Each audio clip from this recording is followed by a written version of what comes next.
Cette femme s'apprêtait pour son mariage quand sa meilleure amie est venue lui rendre visite. Comme au bon vieux temps, elles se sont embrassées, mais la meilleure amie a envoûté la mariée avec un sort de folie.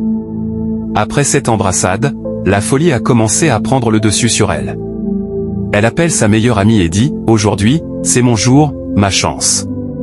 Je vais me marier », tout en tournant en rond. Sa petite sœur lui répond « On est très contente pour toi, je me réjouis que ce jour soit enfin arrivé. On va bien s'amuser. » Sa petite sœur répondait cela parce qu'elle ne savait pas encore ce qui se passait avec sa sœur.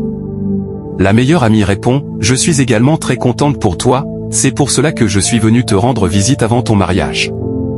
Ma chérie, que tu es belle. » Mais malgré ses compliments et appréciations, la mariée ne faisait que rire tout en commençant à enlever ses accessoires de mariage. Elles sont toutes étonnées et confuses.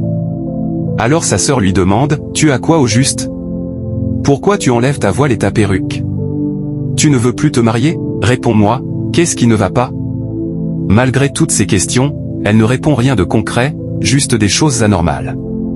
Sous le choc, sa sœur envoie quelqu'un appeler son futur mari. Je marque une pause pour te dire que, quel que soit le plan de l'ennemi pour changer ta joie en tristesse, il sera nul et sans effet. Reste jusqu'à la fin de cette vidéo pour voir jusqu'où la jalousie peut mener certaines personnes. Continuons. Son futur mari arrive, paniqué, et dit « Qu'est-ce qui est arrivé à ma femme? Mon amour, on est à quelques minutes du mariage. Qu'est-ce qui ne va pas? Oh mon Dieu! Je suis perdu. Qu'est-ce que je peux faire maintenant ?» La sœur de la mariée lui raconte un peu ce qui s'est passé. Le futur mari est étonné. Pendant ce temps, la mariée, toujours dans sa folie, prend la parole et dit « Mon chéri, je ne peux plus être ta femme, je suis désolé. Je t'ai trompé avec 1, 2, 3, non, 5 hommes. » Elle dit cela tout en riant. Sa meilleure amie réagit « Vous voyez, c'était une confession qu'elle nous fait commune. » Le futur mari reprend « Puisque tu viens de dire que tu m'as trompé, je ne vais plus me marier avec toi. » Cette affaire de mariage est terminée. Il disait cela quand une femme pasteur fait son entrée et déclare « Au nom de Dieu Tout-Puissant, ce mariage aura lieu. Vous allez vous marier. Ce n'est qu'un plan du diable pour vous séparer, mais il ne pourra pas, car Dieu Tout-Puissant est capable et résoudra ce problème. Je vais prier pour elle. » Elle pose sa main sur la tête de la mariée et prie pour elle. Après la prière, une chose étrange sort de sa tête, et elle revient à la normale. Elle commence à s'interroger sur ce qui s'est passé. Son mari lui demande immédiatement « C'est vrai que tu m'as trompé ?» Elle répond « Te tromper? Qu'est-ce que tu dis là?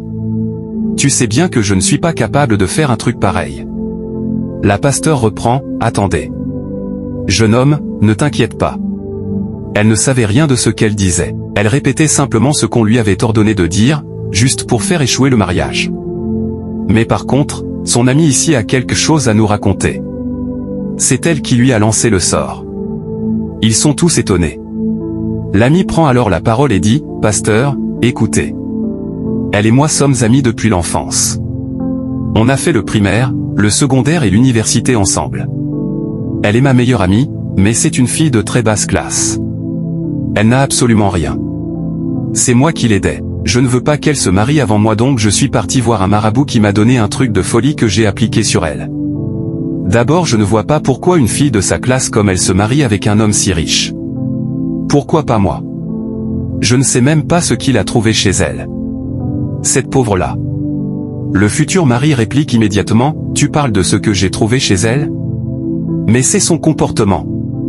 Maintenant, tu vas sortir de chez moi ou j'appelle la police. » Sur ces mots, ils commencent à se disputer entre eux, mais la mariée ne fait que pleurer, car elle ne croit pas qu'un jour une amie qu'elle considère comme une sœur pourrait être jusqu'à ce point malveillant avec elle. Alors, mon message pour toi est de savoir bien choisir tes amis. Que Dieu t'aide à distinguer le faux du vrai. Tapez Amen, aimez, partagez, et abonnez-vous à notre chaîne pour ne manquer aucune de nos prochaines vidéos. Tout pour la gloire de Dieu. Soyez bénis.